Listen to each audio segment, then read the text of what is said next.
ఈ తాళం చెవులు దాచిపెట్టి నిన్ను ఆపేసింది నీ మీద అభిమానంతో కాదు మూర్ఖ సిక్కమని. మా అక్క నువ్వు ఒకే గదిలో ఉండేలా చేసి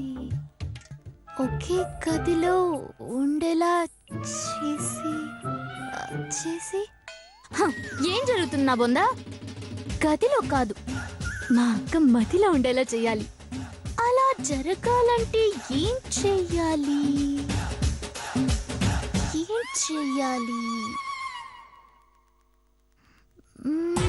నాకు తెలీదు. ఎలా? ఓ మన్మధుడా, నువ్వే బాణం వెయ్యాలి, కానీ అంతకు ముందు నేను పుల్ల వెయ్యాలి. అందుకు నేనేం చెయ్యాలి? నువ్వే ఏదో ఒక దారి చూపించు.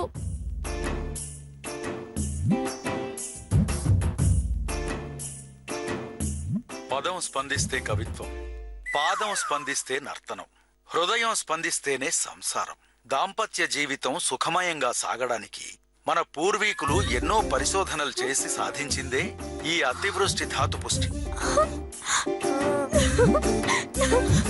మన్మదా, నువ్వు బాణం రెడీగా పెట్టుకో.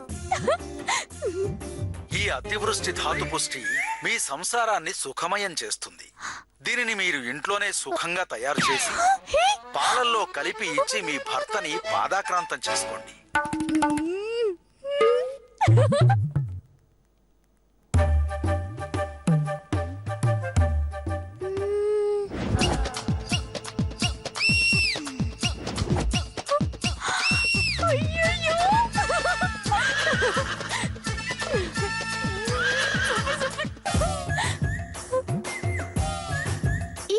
దృష్టి తయారు చేయడానికి కావలసిన పదార్థాలు, తయారు చేసే విధానం ఇప్పుడు చూద్దాం.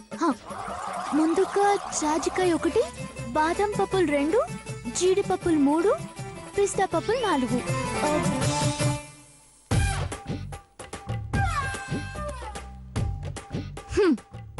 ఒరే మూర్ఖ బావా, ఇవాళ నీ గదిలో నీ గెంతులు, రేపు మా అక్కకి వాంతులు గ్యారంటీ. డివోర్స్ మాట వదిలేసి పాంపస్ కొట్టడం మొదలు పెట్టేస్తాం.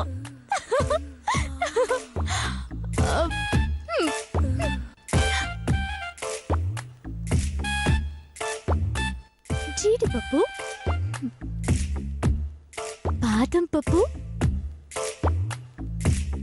పిస్తా పప్పు,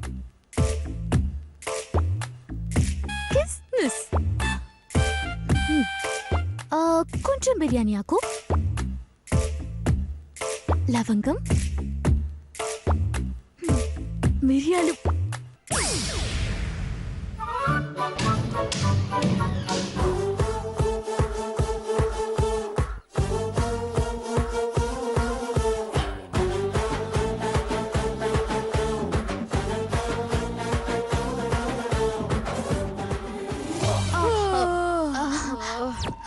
ఏంటి ఏం చేస్తున్నావు? కర్రీలు మిరియాలు నూరుతున్నాను. ఏమైందే నీకు? లేకపోతే ఏంటమ్మా, బావకి పడిసం పట్టి తుమ్ముతున్నాడంట. అక్క నన్ను లేపి పాలు తీసుకురమ్మని ఆర్డర్ వేసింది. మామూలు పాలు కాదంట, మసాలా పాలు కావాలంట. అందుకే మంటగా నూరుతున్నాను. ఏంటే పాపం, బావ కోసమే కదా. అక్క అలసిపోయి ఉంటుంది కాబట్టి నిన్ను అడుగుంటుంది. ఈ మాత్రానికి కారాలు మిరియాలు నూరితే ఎట్లా? నువ్వు వెళ్ళి నిద్రపో. నువ్వు వెళ్ళి నిద్రపో. గంట తర్వాత నేను వచ్చి నిన్ను లేపి ఇదిగో ఈ ఐటమ్స్ అన్ని నూరి పాలలో కలిపి నిన్ను తీసుకురమ్మంటాను. అప్పుడు నీకు ఎలా ఉంటుంది? నిద్ర వస్తే నువ్వు వెళ్ళి పడుకోవే. ఈ మాత్రానికి అరిగిపోతానా కరిగిపోతానా? నేను వెళ్ళి ఇచ్చొస్తాలే. నువ్వు వెళ్ళి పడుకో, నేను ఇస్తానులే.